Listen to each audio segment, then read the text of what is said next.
Bismillahirrahmanirrahim. Assalamualaikum warahmatullahi wabarakatuh. Innal hamdalillah nahmaduhu wa nasta'inuhu wa nastahdi wa natubu ilaih. Wa na'udzu billahi min sururi anfusina wa sayyiati a'malina may yahdihillahu fala mudilla lahu wa may yudlil fala hadiya lahu. Asyhadu an la ilaha illallah wahdahu la syarika lahu wa asyhadu anna Muhammadan abduhu wa rasuluh al-mab'uts rahmatan lil alamin basyira wa nadhira lil muttaqin. Anna Allah ta'ala yaqulu fil Qur'anil Karim a'udzu billahi minasy syaithanir rajim. Ya ayyuhalladzina amanu taqullaha haqqa tuqatih wa la tamutunna illa wa antum muslimun. Wa qala aidan Ya ayyuhalladzina amanu ittaqullaha wal tandur nafsum ma qaddamat ligad wattaqullaha innallaha khabirum bima ta'malun. Wa qala Rasulullah sallallahu alaihi wasallam la yuqimu rajula min majlisihi summa yajlisu fihi walakin tafassahu wa tawassa'u. Hadirin jamaah salat maghrib Masjid Al-Ikhlas yang dirahmati oleh Allah Subhanahu wa taala. Kembali kita mengingat nikmat-nikmat yang telah Allah berikan kepada kita. Baik itu nikmat sehat, nikmat iman, nikmat Islam, dan juga nikmat-nikmat yang lainnya. Karena sesungguhnya dengan mengingat nikmat Allah itu akan membuat kita menjadi orang yang rendah diri, menjadi orang yang mengenal diri, ma'rifatu nafsi, siapa diri kita ini. Dalam Al-Quran di surat Ad-Dariyat ayat 56 Allah mengingatkan kepada kita siapa kita. Wa ma khalaqtul jinna wal insa illa ya'budun. Tidaklah aku ciptakan jin dan manusia melainkan untuk beribadah. Berarti kita ini adalah hamba. Kalau memang hamba, maka tidaklah pantas kita menjadi orang yang sombong di muka bumi ini. Karena yang pantas sombong itu hanyalah Allah. Allah pantas sombong dengan nikmat yang telah diberikan kepada kita. Allah pantas sombong dengan pengetahuannya yang diberikan kepada kita. Allah pantas sombong dengan perlindungannya yang maha hebat, membuat kita menjadi terjaga iman ini sampai pada wafat nanti. Dan itu semua kembali kepada Allah. Sampai-sampai Allah mengatakan di dalam Al-Quran bahwasannya musibah itu datangnya dari Allah. Ma asaba min musibatin illa biidznillah. Jadi datangnya karena izin Allah.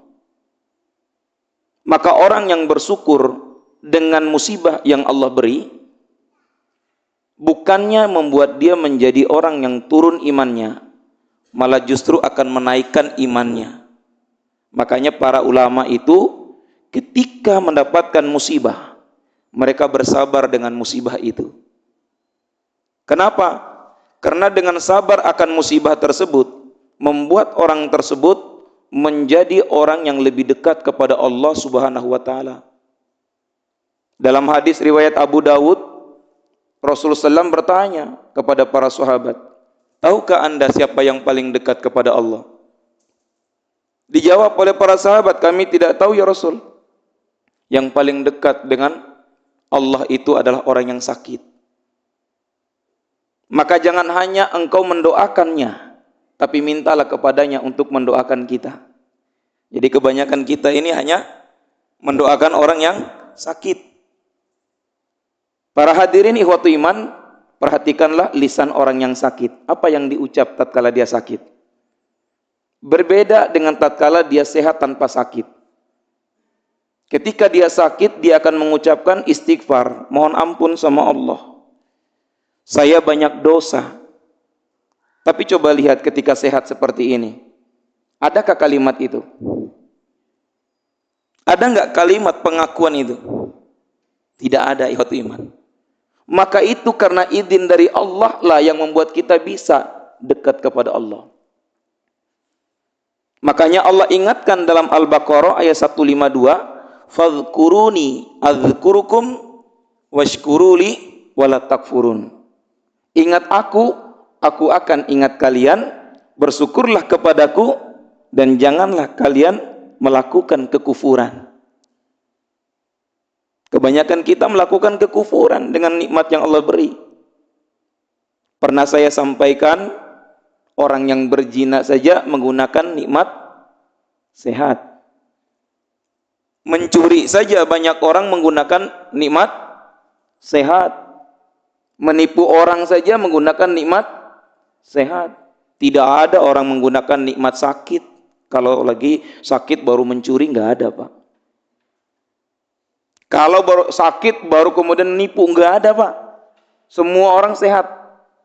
Bahkan kalau mau maling motor 3 bulan itu waktu yang sangat pendek untuk mencari tahu yang punya rumah, yang punya motor itu kapan keluar rumahnya, jam berapa, detik berapa, sama siapa, yang di rumah siapa. Itu orang maling itu tahu, Pak. Sampai dia bisa maling. Tapi coba, bisa nggak dia maling waktu yang diberikan oleh Allah untuk dekat kepada Allah? Tatkala dia sibuk dengan waktu yang diberikan Allah, ada nggak dia maling-maling waktu untuk muhasabah? Seperti yang dikatakan oleh Umar ibn al-Khattab, "Hasibu anfusakum qabla an tuhasabu." Hisablah dirimu sebelum engkau dihisab oleh Allah. Lebih baik kita menghisab dahulu sebelum Allah menghisab. Karena hisaban Allah setelahnya itu tidak ada taubat. Yang ada adalah balasan. Kalau hisabnya isinya pahala semua, selamatlah kita. Tapi kalau hisabnya isinya adalah maksiat, tempat kita di mana? Tempat kita di mana, Pak? Bapak sekalian tahu jawabannya. Ikhwatu iman yang dirahmati oleh Allah Subhanahu wa taala, itu bagian dari motivasi yang harus kita ingat. Bahwa kita ini tidak selamanya hidup di muka bumi ini. Kita ini hanya melewati bumi ini. Ad-dunya majra'atun lil mu'min wa sijnun lil kafirin. Dunia ini tempat menanam bagi orang beriman. Apa yang ditanam? Amalus saleh. Apa yang disebut dengan amal soleh? Amal soleh itu kata Ibnu Qayyim al-Jauziyah, seluruh perintah Allah dan Rasulnya itu adalah amal soleh. Kalau dilakukan dengan niat lillah, jadinya soleh. Tapi kalau dilakukan tidak dengan niat lillah, tidak jadi soleh. Solat itu bisa membuat kita tidak jadi soleh, Pak, kalau niatnya riya. Solat kalau hanya biasa saja, itu tidak ada nilainya, Pak. Silakan baca di juz 29. Dialog. Ma salakakum fi sakor. Kenapa kalian ada di neraka sakor? Qalu lam naku minal musallin. Kami tidak termasuk orang yang sholat. Kata Ibnu Katsir, jawabannya adalah karena niat mereka dalam melaksanakan sholat tidak lillah. Mereka hanya sholat karena biasa sholat. Mereka hanya ngaji biasa ngaji. Mereka hanya tafakur biasa saja. Yang penting tafakur. Mereka duduk di masjid hanya duduk. Tidak duduk untuk tadabbur, memahami ayat-ayat Allah. Inna fi khalqis samawati wal ardi wa ikhtilafil laili wan nahar wal fulkil lati tajri fil bahri bima yanfa'un nas. Wa ma anzalallahu minas sama'i min ma'in fahya bihil arda ba'da mautiha wa batha fiha min kulli dabba wa tasrifir riyahi was sahabil musakhkhari bainas sama'i wal ard la ayatil liqaumi ya'qilun. Begitu indah, Pak, disuruh kita untuk tafakkur tentang alam itu. Maka dari hal itu iman akan lahir akhlak di dalamnya ketika kita mentafakuri apa yang Allah berikan kepada kita. Ketika kita tahu manusia-manusia ini adalah saudara kita, Maka akan lahir akhlak-akhlak dari semua itu. Ketika kita tahu bahwa ini adalah saudara seiman kita, bagaimana cara berakhlak dengan orang beriman? Bagaimana berakhlak dengan orang munafik? Bagaimana berakhlak dengan orang fasik? Bagaimana berakhlak dengan orang kafir? Bagaimana berakhlak dengan orang zalim? Itulah yang diberikan oleh Rasul. Tidak sama akhlaknya Rasul antara orang Islam, orang mukmin dengan orang kafir. Enggak sama, Pak. Enggak sama, beda, Pak. Nah, ikhwatu iman, karena kajian kita adalah kajian babul adab, maka kita akan membahas tentang adab. Hadis adab bagian kelima dalam kitab Bulughul Maram, Kitabul Jami, karya Imam Ibnu Hajar Al-Asqalani. Hadis ini hadis bagian kelima terkait dengan majelis, memberi tempat kepada yang baru datang. Ini kalau bentuknya banyak, Pak. Kalau seperti ini nggak perlu kasih jalan, Pak. Masih luas, Pak. Yang mau ngaji silakan datang, Pak, tinggal duduk saja, Pak. Jadi hadis ini berkenaan dengan apa? Asbabun wurudnya terkait dengan jamaahnya Rasul itu penuh. Sehingga kalau datang itu melangkahi setiap pundak-pundak orang itu. Kenapa? Karena banyak dari jamaah tidak memberikan jalan sehingga pundaknya. Kedua, karena jamaah ini tidak mau memenuhi yang pertama, memenuhi yang belakang dulu. Sehingga akhirnya yang depan kosong melangkahlah ke depan. Seperti halnya di sholat Jumat, Pak. Mohon maaf, Pak, ya. Di sholat Jumat itu banyak dari kita duduknya di pojok, Pak. Di belakang. Mohon maaf nih, cari tiang. Bukan mau ngomong Bapak tidak. Ya, cari tiang. Betul, Pak, ya. Di sininya kosong, Pak. Kagak ada jamaahnya. Kalau yang seperti ini, orang baru datang, pasti yang di belakang dilangkahin, Pak. Kalau dilangkahi, kan nggak sopan, Pak. Maka di dalam Islam ada ajarannya, Pak. Rasulullah SAW bersabda, ini hadis dari Ibnu Umar, dikeluarkan oleh Imam Bukhari dan Muslim, la yuqimur rajulu ar-rajula min majlisihi. Janganlah seseorang mengusir orang lain dari tempat duduknya. Jangan diusir, Pak. Enggak boleh. Bangun kamu, itu tempat duduk saya. Siapa yang duluan datang, dialah tempat itu. Siapa suruh datang telat? Kalau mau di situ, datanglah lebih awal. Itu satu. Hatta sekalipun itu adalah seorang pimpinan. Tapi di kita kan beda, Pak, ya. Yang namanya pimpinan sudah ada tulisannya. Ini presiden, ini menteri koordinator, ini siapa lagi, ini jenderalnya, ini ininya, sudah ada kita, Pak. Sudah ada. Kalau itu kosong, nggak datang sekjen, nggak datang menterinya, baru kita maju. Sudah diberi gambaran seperti itu. Nah, di zaman itu tidak ada, Pak, di zaman Nabi. Oh, ini mah ketua suku, nggak ada. Ini buat imam masjid, ini buat, enggak. Langsung, Pak. Seperti itu, Pak, modelnya. Bahkan ketika sholat Jumat, mau mendirikan sholat Jumat, Rasul itu dijemput, karena rumahnya Rasul itu dekat, Pak. Ya Rasulullah, waktu Jumat sudah masuk, dijemput Rasul, baru kemudian datang. Itu dalam hadis Bukhari. Karena dekat rumahnya, Pak. Jadi nggak boleh membangunkan orang yang sudah duduk di majelis itu. Nggak boleh. Lalu kemudian summa yajlisu fihi, lalu kemudian dia duduk di situ. Nggak boleh, Pak. Walakin dikasih oleh Rasul isyarat supaya nggak dosa. Tafassahu wa tawassau. Apa tafassahu itu? Tafassahu itu memperluas, berikan perluasan. Kemudian berikanlah kelonggaran. Yang mana? Yang mengerti, yang duduk, Pak. Ya udah, kamu samping saya saja. Atau ya udah kamu samping saya aja. Itu boleh, Pak. Tapi membangunkan dia yang sudah duduk dari tadi, itu nggak boleh. Lalu dia duduk di situ, itu nggak boleh.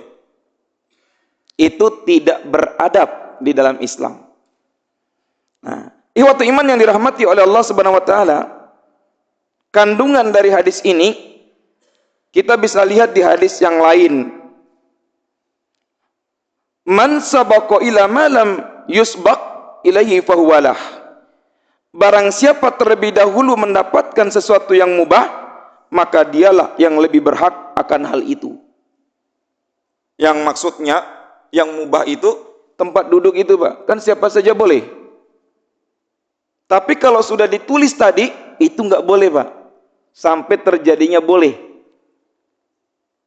Sampai terjadinya boleh. Kecuali nggak ada tulisannya, Pak, buat presiden. Boleh kita duduk di situ, Pak. Karena nggak ada tulisannya. Nah, kemudian ikhwat iman, hak ini tetap berlaku baik yang bersangkutan hanya menempati sebentar atau tidak. Mau dia cuma duduk sebentar aja nggak jadi masalah, Pak. Tetap nggak boleh kita membangunkannya. Walaupun hanya sebentar. Atau sebaliknya, kita yang mau duduk sebentar, itu nggak boleh, Pak. Itu namanya tidak beradab. Kemudian ya iman, selain itu,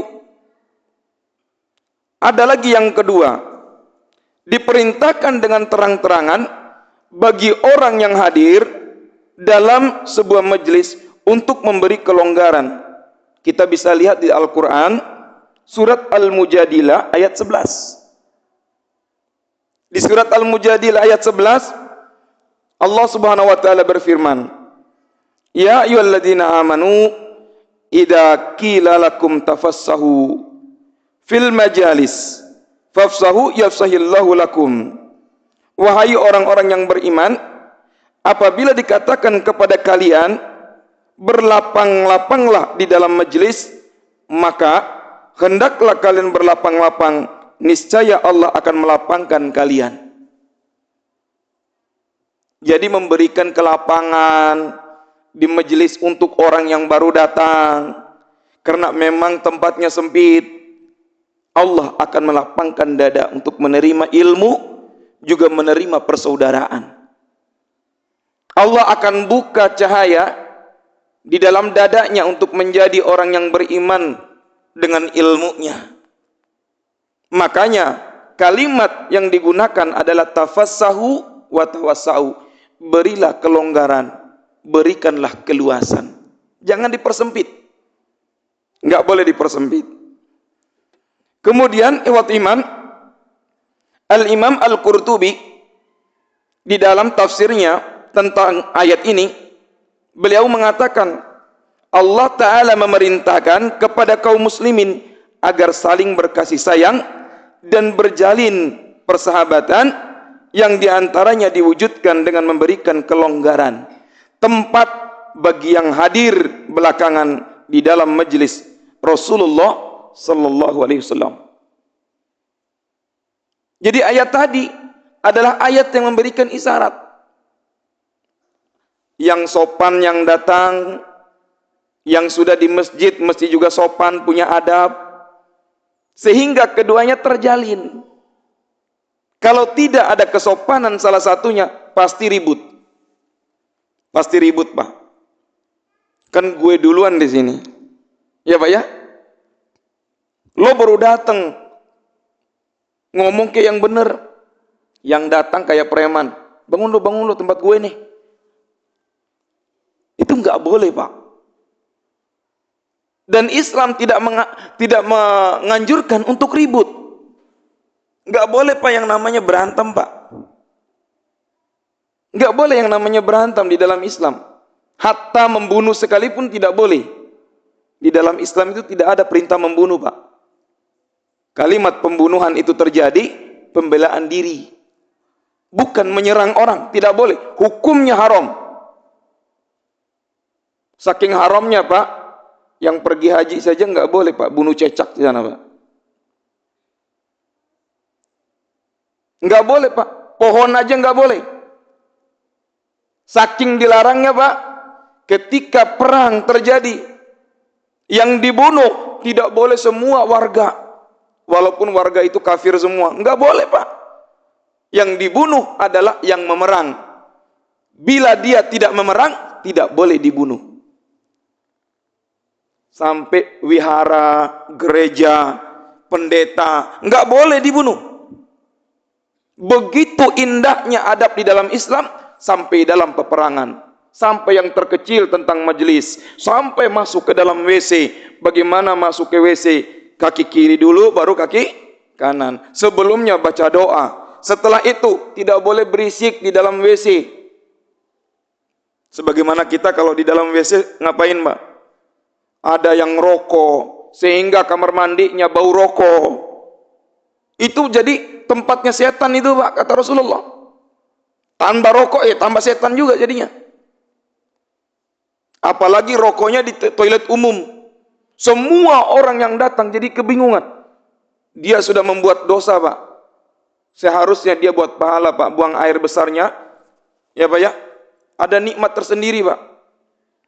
Tapi ketika dia menggunakan rokok di dalam WC umum itu sambil ngisap, kan enak katanya, Pak. Enak katanya kalau ngerokok sambil buang air besar itu. Ketika yang baru datang ini, Pak, bergantian mencium bau rokok itu, kira-kira ada cacian nggak, Pak? Ada hinaan nggak, Pak? Ada, Pak. Sekalipun dia memang ngerokok, karena memang nggak suka, Pak, sebenarnya, Pak. Jadi perokok itu maksa diri ngerokok sebenarnya, Pak. Perokok itu maksa diri ngerokok sebenarnya, Pak. Walaupun nanti ada yang mengatakan hukumnya makruh, ada yang mengatakan hukumnya mubah, ada yang mengatakan haram. Tapi terus terang, Pak, untuk saya haram. Untuk saya. Kenapa kok nggak semuanya bilang haram saja? Saya nggak bisa, karena nggak ada hukumnya. Nggak ada dalil langsung yang menyebutkan rokok itu haram. Yang menyebutkan rokok itu haram dengan kias, Pak. Dengan kias. Rokok itu dikatakan haram menyerupai bawang putih, menyerupai bawang merah, kemudian menzolimi orang lain. Itu Pak kiasnya, Pak. Baru kemudian dikiaskan lagi fasadnya di mana? Rokok itu menyebabkan gagal ginjal. Ya, Pak, rusaknya kehamilan. Dikiaskannya ke sana. Tapi jawaban orang yang ngerokok, Pak, perempuan yang hamil lagi ngerokok, anak saya lahir biasa-biasa aja. Tambah kacau kan, banyak. Katanya kanker kalau rokok. Ini loh saya ini 40 tahun ngerokok biasa-biasa saja. Betul, Pak ya? Kan jadi bingung, Pak. Makanya saya bilang, Pak, rokok itu haram buat saya, mungkin mubah buat Anda. Tapi ketika Anda rokok di tempat orang yang umum, di mana orang itu tidak suka dengan rokok, lalu kemudian Anda rokok di situ, Anda menjadi bulan-bulanan orang tersebut. Benci kan? Cacian dan hinaan. Apa Anda mau berdosa lagi? Silahkan kalau begitu. Nah, ikhwat iman, ada hubungannya? Ada hubungan terkaitnya dengan adab. Di majelis, yang namanya majelis disebut umum, Pak, tempat umum. Majelis itu ada majelis ilmu, ada majelis makan, ada masjid nongkrong, ya Pak ya? Seperti itu modelnya. Ada juga majelis maksiat. Isinya apa? Ngegibahin orang. Boleh? Ya enggak boleh. Majelis perkumpulan para pencuri, boleh? Enggak boleh. Majelisnya para pelacur, boleh? Kagak boleh, orang melacur kok. Majelis yang dianjurkan oleh agama adalah majelis yang di dalamnya isinya ilmu. Itulah disebut majelis. Itulah yang disebut majelis. Lalu kemudian ikhwat iman yang dirahmati oleh Allah Subhanahu wa taala, yang ketiga, masih menurut Imam Al-Qurtubi, yang benar ayat ini berlaku umum bagi setiap majelis yang membicarakan perkara kebaikan. Itu yang dikatakan oleh Imam Qurtubi dalam tafsirnya. Jadi ayat tadi surat Al-Mujadilah ayat 11 tidak membicarakan khusus majelis ilmu. Tapi semua majelis-majelis yang baik tetap terjadi yang namanya tafassahu wa tawassau. Baik yang datang maupun yang sudah duduk. Hendaklah memberikan kelonggaran, hendaklah memberikan keluasan, sehingga tidak ada yang melangkahi pundak-pundak. Karena melangkahi pundak-pundak itu bagian dari tidak kesopanan, tidak punya adab.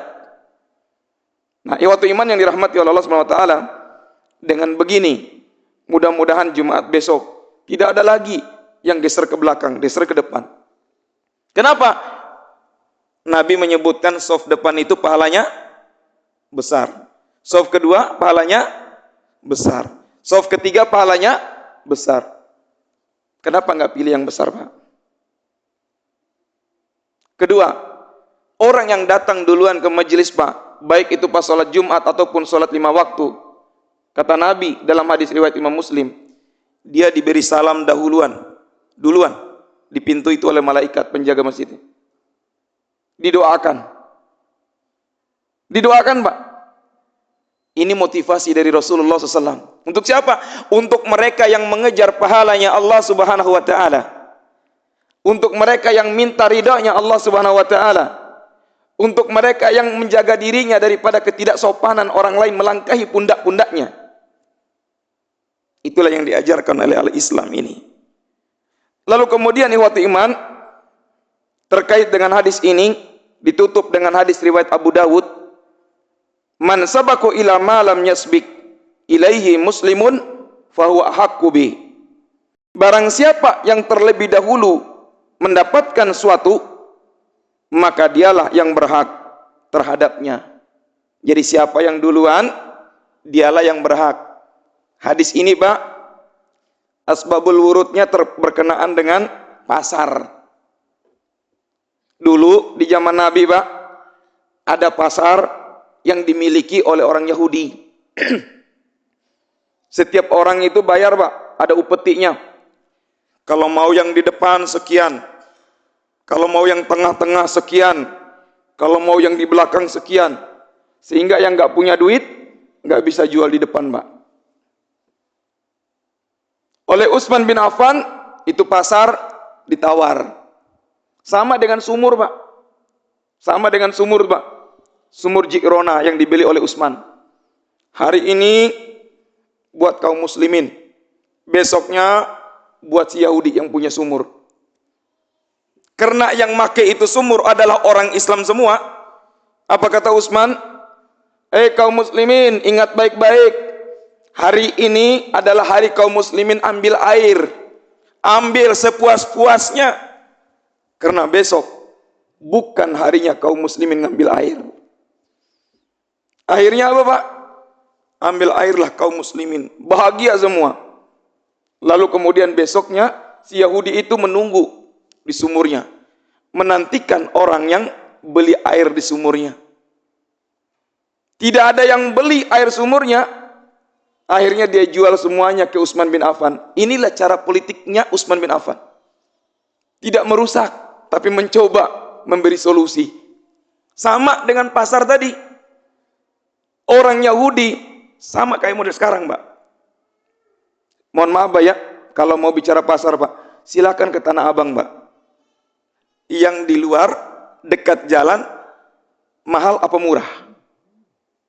Mahal apa murah? Kontrakannya mahal apa murah? Mahal, Pak. Apa jawabannya? Ini di depan. Kalau mau yang murah, di belakang, Yang belakang. Ada yang gede, setengah gede, ada yang lebih gede lagi. Beda-beda Pak harganya, Pak. Mohon maaf. Itulah cara Yahudi dulu.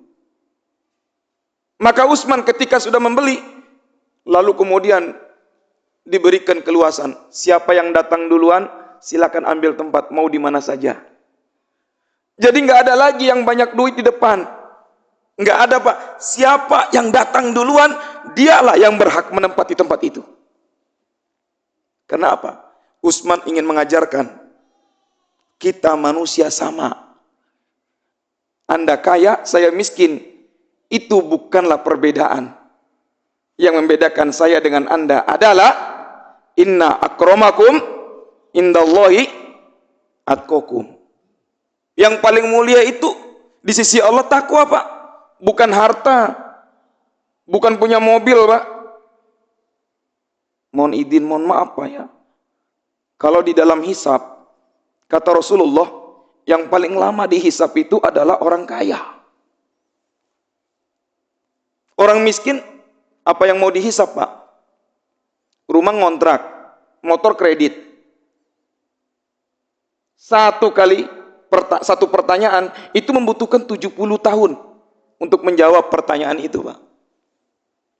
Berarti kalau mobil berapa lama, Pak? Kalau 2 mobil berapa, Pak? Kalau 3 mobil berapa, Pak? Rumahnya ada banyak. Siap nggak dihisap, Pak? Dari mana ke mana itu masih panjang, Pak, pertanyaannya, Pak. Ada anak cucunya, Pak. Ingin melahirkan sesuatu yang lebih baik antara orang kaya dengan orang miskin, sehingga tidak ada yang namanya yang tinggi dan yang pendek. Anda boleh kaya, silakan kaya, tidak dilarang dalam Islam, Pak, nggak boleh. Disuruh oleh Rasul, tapi jadilah yang kaya dermawan. Anda tidak dilarang, Pak, untuk menjadi orang miskin. Tidak, silakan jadi orang miskin. Tapi jangan jadi orang miskin yang kurang ajar. Silakan, Pak. Ada orang miskin kurang ajar, Pak? Ada, Pak. Mohon maaf, Pak. Orang kaya yang minta-minta jadi miskin, Pak, kan kurang ajar, Pak. Berapa kali, Pak, keluar di TV, Pak? Baru-baru ini ada seorang ibu, ternyata orang kaya. Tapi dia minta-minta. Belum lagi yang ketemu di Bogor. Rumahnya gede, tinggal kolong jembatan. Ya, Pak? Dia minta-minta, dapat makannya dari mana? Dari minta-minta, padahal dia orang kaya. Nah, itu bahaya itu, Pak. Pura-pura menjadi orang miskin, inilah yang disebut dengan miskin kurang ajar, Pak, namanya, Pak. Nah, ikhwatu iman yang dirahmati oleh Allah Subhanahu wa taala, sehingga pasar tadi siapapun boleh, asalkan ya, Pak, tidak mengganggu posisi-posisi itu, Pak. Tidak menggeser karena dia orang kaya, karena dia ini tempatnya dia nggak ada, Pak. Siapa duluan, dialah yang menempati itu. Akhirnya, Pak, pasar itu menjadi pasar yang paling ramai. Pasarnya orang Yahudi kering, tidak ada yang mau lagi, Pak. Kenapa? Terjadi diskriminasi, Pak. Nah, ini waktu iman yang dirahmati oleh Allah Subhanahu wa taala. Hadis ini punya manfaat yang cukup banyak, Pak. Kalau dikaji lebih jauh lagi, masih panjang, Pak. Masih panjang. Kita kaitkan dengan rumah tangga juga bisa. Posisi sebagai mertua, posisi sebagai menantu di mana posisinya? Posisi istri di mana? Menantu perempuan di mana? Siapa yang pantas? Siapa yang tidak pantas? Boleh enggak adik ipar memegang kakak iparnya yang perempuan? Itu sampai ke sana, Pak, nanti arahnya, Pak. Itu hubungannya dengan sopan santun itu, Pak. Maka oleh karena itu, waktu iman yang dirahmati Allah SWT beririsan dengan waktu juga. Maka kita tidak mungkin akan mempelajarinya cukup panjang. Maka dari hal itu, saya cukupkan sekian terkait dengan hadis ini. Kalau ada yang ingin ditanyakan terkait dengan hadis ini, saya persilakan ya waktu iman.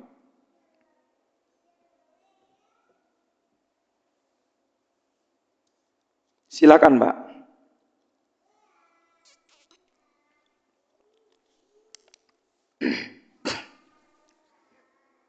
Itu Bapak dilakukan. Assalamualaikum warahmatullahi wabarakatuh. Waalaikumsalam warahmatullahi wabarakatuh. Mengenai pasar tadi, Siapa? Kalau saya yang pernah tahu itu ada pasar muamalah di Depok itu seperti itu juga. Iya, saya juga ini, Pak, pernah ke sana. Mereka berusaha untuk menghidupkan mata uang Dinar. dan dirham. Iya. Itu kalau saya ikutin itu hampir berjuang 22 tahun itu. Iya. Terus beliau itu juga mau seperti itu pasar itu. Jadi pasar itu berupa tanah wakaf gitu. Iya. Nah, sekarang apakah mungkin ada tanah wakaf yang sekarang untuk pasar gitu? Itu aja. Belum ada, Pak, tanah wakaf buat pasar, Pak. Setahu saya yang ngisi di PD Pasar Jaya, saya setiap Rabu ngisi di PD Pasar Jaya Pusat, Pak. Tidak ada yang namanya tanah wakaf buat pasar, Pak. Belum ada, Pak. Kalau ada yang berani mewakafkan tanah buat pasar, hebat itu orang, Pak. Tinggal pengelolanya. Amanah nggak yang pengelolanya? Karena yang namanya wakaf itu ada wakaf hidup, Pak. Yang nanti hasil dari wakaf itu untuk umat. Jadi kalau bahasa dari umat untuk umat itu di situ. Itu Pak. Ke yayasan mana wakafnya itu saya belum pernah dapat Pak. Nah kalaupun yang di Depok itu saya juga belum tahu itu Pak wakafnya kemana. Kalau memang wakaf pasar kemana? Nazirnya siapa? Karena yang namanya wakaf itu ada surat-suratannya Pak. Ada naungan di bawahnya, ada yayasan, sehingga berjalan dengan baik Pak. Jangan sampai nanti saya juga boleh, ribut semua, pengen jadi pengurusnya, karena ada uang di sana. Dalam Islam nggak begitu. Ada pengurusnya, benar-benar ngurus. Harus yang amanah, adil, dan juga harus fatona dong, cerdas. Seperti itu Pak. Jadi belum ada Pak ya. Jadi kalau Bapak nanya, ada nggak orang wakaf tanah buat pasar? Nggak ada. Kalau wakaf buat masjid ada? Banyak. Buat musola? Banyak. Buat pendidikan? Banyak. Buat tempat-tempat sosial? Banyak. Ada Pak. Tapi kalau untuk pasar belum ada Pak. Mungkin kalau di Mekah ada, mungkin kalau di Mesir iya ada. Tapi di Indonesia saya belum ketemu. Mudah-mudahan ada. Gitu Pak. Silakan, ada lagi Pak. Bismillah, Assalamualaikum warahmatullahi wabarakatuh. Waalaikumsalam warahmatullahi wabarakatuh. Ingin bertanya Ustadz, tadi di awal ada Ustadz bahas tentang ketika seseorang muslim itu mendapatkan musibah Ustadz. Iya. Apakah adab atau ucapan yang kita ucapkan gitu Ustadz? Iya. Ketika seseorang itu mendapatkan atau mengalami musibah, apakah hamdalah atau innalillah atau apa Ustadz? Al-Quran surat Al-Baqarah Pak. Idza asabatum musibah qalu inna lillahi wa inna ilaihi rajiun. Namun di Indonesia ini ada salah faham dari masyarakat kita. Ketika ada orang yang sakit, kita sebut inna lillahi wa inna ilaihi rajiun. Itu dianggapnya kematian. Kamu jangan ngedoain dia mati. Padahal inna lillahi itu maknanya kita ini milik Allah, akan kembali kepada Allah. Orang yang sakit, orang yang kehilangan, termasuk musibah bukan? Musibah, rumah kebakaran, musibah bukan? Musibah. Kata Allah, idza asabatum musibah qalu inna lillahi wa inna ilaihi rajiun. Istirja. Jadi kalau ada musibah itu Pak, bukan cuma buat orang mati Pak. Bukan cuma buat orang mati, karena ayat itu umum, belum ada korinahnya yang menghususkan, yang enggak ada. Kecuali kalau nanti ada korinahnya baru kita ganti. Karena belum ada, saya belum menemukannya Pak. Gitu Pak. Ada lagi Pak? Terakhir, Bapak terakhir, kita mau isya. Pas 3 Pak ya. Katanya kalau ganjil itu nilainya bentar. Terkait ini ada tulisan lafaz Allah dan Muhammad di masjid Ustaz. Iya. Itu kenapa disandingkan sejajar ya? Itu kan adabnya seharusnya kan Allah itu di atas dengan Muhammad itu di bawah gitu. Iya. Kalau bicara tentang penempatan kalimat lafaz antara Allah dengan Muhammad, ya, para ulama sebenarnya begini Pak. Saya ambil bahasan pertama dulu terkait dengan hadis Nabi. Bahwasannya tidak boleh ada tulisan ayat Al-Quran di masjid itu, karena tidak ada gunanya. Sebenarnya begitu. Namun para ulama sebagiannya mengatakan boleh-boleh saja. Boleh-boleh saja untuk memperindah masjid. Tapi kalau Rasul mengatakan tidak boleh ada. Hadis riwayat Abu Daud dan Muslim. Itu melarang, tidak boleh ada. Karena tidak ada gunanya. Apalagi ditulis dengan diwani, rik'i, sulus. Yang dimana kalau dibaca oleh orang biasa tidak bisa baca, hanya melihat keindahannya saja. Nah, ada yang mengatakan itu adalah syiar. Dalilnya apa? Wa may yusairillah, itu dalilnya. Siapa yang menyiarkan agama Allah. Itu Pak. Kedua, terkait dengan penempatan Allah dengan Muhammad. Kalau secara logika seperti yang Bapak bilang tadi, itu logika sebenarnya. Allah itu seharusnya kan di atas, Muhammad itu di bawah. Karena apa? Allah itu lebih tinggi daripada Muhammad. Allah itu kan Tuhan, Muhammad itu hamba. Kenapa disejajarkan? Baik Pak, saya jawab dengan syahadat aja Pak. Asyhadu an la ilaha illallah wa asyhadu anna Muhammadar Rasulullah. Jadi boleh ke atas, boleh ke samping, Pak. Sebenarnya, Pak. Di mana-mana selalu syahadat itu bersama Rasulullah. La ilaha illallah Muhammadur Rasulullah. Tidak sendiri, Pak. Itulah sebabnya mengapa ada yang membolehkan, mengapa ada yang tidak membolehkan. Karena posisi kalimatnya begitu. Nah, jadi kalau ada yang bersanding, seperti ini kan sanding, Pak. Boleh-boleh saja, Pak. Boleh-boleh saja. Tidak perlu untuk dipermasalahkan terlalu jauh. Karena ini kaitannya dengan muamalah, Pak. Kaidahnya muamalah itu dalam usul, al-aslu fil muamalah al-ibahah.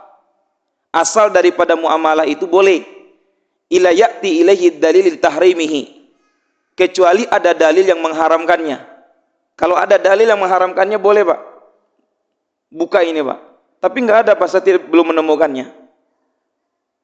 Kedua, kalau bicara ini adalah ibadah, maka ibadah kaidahnya itu adalah al-aslu fil ibadah al-haram.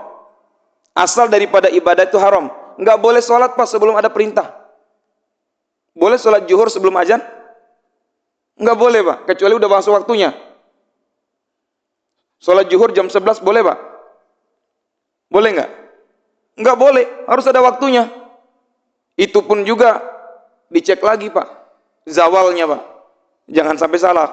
Itu, Pak.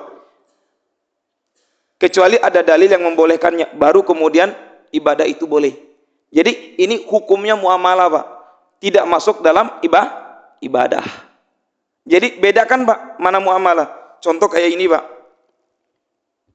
Ada yang menyebutkan ini bid'ah, ada yang menyebutkan ini bukan bid'ah. Memang ada hubungannya dengan ibadah? Enggak ada, Pak. Ini muamalah, Pak. Ini hanya untuk menambah suara biar lebih kencang, Pak. Di depan saya, Pak, ada kamera. Saya pegang HP. Ini nggak bisa pakai kaidah ibadah.